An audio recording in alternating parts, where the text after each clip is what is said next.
Alright guys, welcome to my video. So today's video is going to be shot on a different phone, not my iPhone, which I usually film on, because I'm actually going to show off the case that's on my iPhone and do a quick little review. I've had it for about a month now, and just kind of tell you about some of the pros and the cons and my experience with the case. So my phone, of course, is an iPhone 12 Pro Max.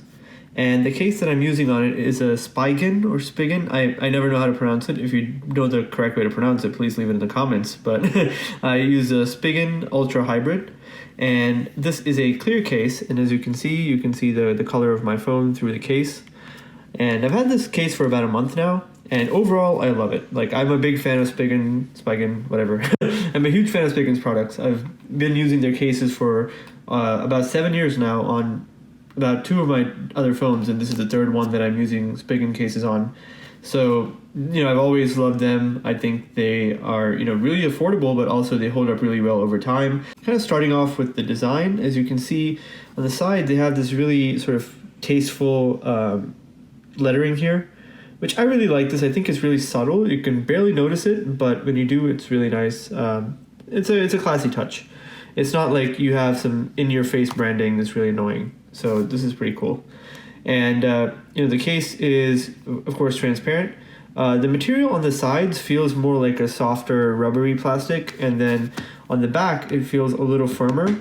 And that's why I guess they called this the Ultra Hybrid case. If you look online, you'll find out that the Spigen Ultra Hybrid, which I have, as well as the Spigen Liquid Crystal case, they really look similar and they're about the same price, and a lot of people wonder exactly what the differences are. So the Ultra Hybrid, as its name implies, is kind of a hybrid case. So you have a relatively softer plastic side, and then the back is a much harder finish. Also, the back is more of a transparent glass-like finish, and it really lets you see through. With the liquid crystal, from what I understand, it's more of a really flexible case all the way through, including the back. And the back almost has these kind of dots or like a textured finish, not a glass-like finish like this. Apart from that, they should be roughly the same. I'm not sure if there's any major durability differences, but yeah. So on to my review of the case. So again, I've had this for a bit over a month, taking it with me traveling, and it's held up really great. I haven't dropped my phone yet, but I know that if I do, chances are this thing's going to protect it, because it does seem fairly beefy. It seems like it has enough coverage to where even if I drop my phone, it shouldn't do much damage. For example, it's got a bit of a lip extending above the actual screen, so that way when you're upside down, you have less likelihood of scratching the screen. Also, on the back, around the corners, it's got these kind of raised edges almost, again, I guess for the same purpose of not wanting to scratch the back or damage the camera module. And even with the camera module, as you can see, they have a lip that kind of goes slightly higher than the module itself. So that way you can kind of place it down on a hard surface and not worry about any kind of grit or anything on the surface potentially scratching your camera module.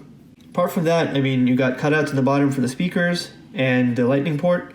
You have, it says that it has like air cushion technology. So if you look really carefully on the sides, you can see almost like little pockets, I guess, of what looks like. So you can see these on each corner, and these are supposed to help cushion the phone if it falls.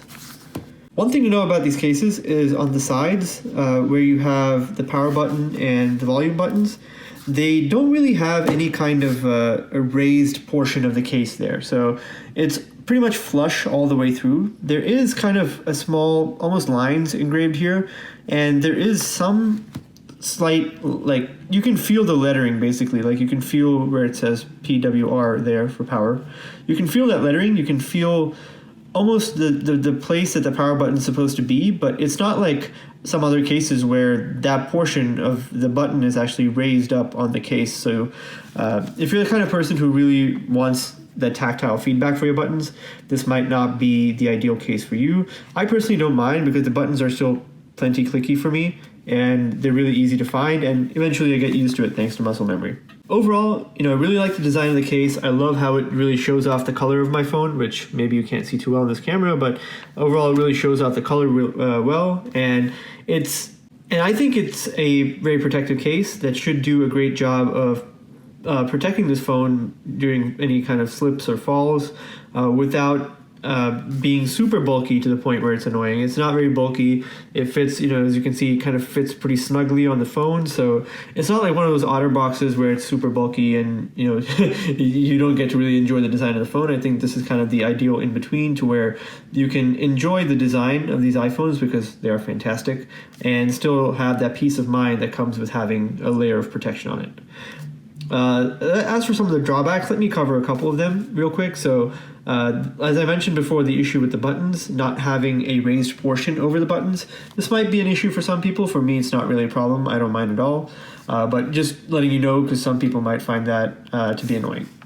Also, I noticed that the back of the case tends to pick up grease marks, as you can probably see here, really easily. Like even if I wipe it down considerably, it still gets tons of fingerprints on it. Like it's really a fingerprint magnet. I know they went for kind of a glass finish, but it seems to also have the same kind of fingerprint magnet abilities as a glossy piece of glass. So that's another thing to keep an eye out for. And lastly, this is going to sound like a really minor gripe, but the rest of the case fits really snugly on the phone, except, and I don't know if this is avoidable or not, but right here, this little bit here right above the lightning port, it's kind of loose. So sometimes when I'm holding my phone in a certain way or like trying to grab my phone, I'll feel it almost, doing that kind of thing, almost slightly slipping off the edge of the phone. It's not a big deal. It's not a worry now. And it's definitely not going to pull the case off or anything, but I feel like in maybe a year or so from now, this might be one of those things that you just, through wear and tear just breaks. But that's not a huge deal. The case is only $12, so for the money, I think you definitely can't go wrong with one of these. Again, depending on your aesthetic preferences, you might want either the Ultra Hybrid model that I have or the Liquid Crystal. I do not have the Liquid Crystal, so I can't provide a proper review of that. Hey guys, if you're looking for a solid case for your new iPhone that combines good looks and lets you show off the color of the phone while still offering you some good protection, I would definitely recommend these. The link is in the description, so feel free to check it out.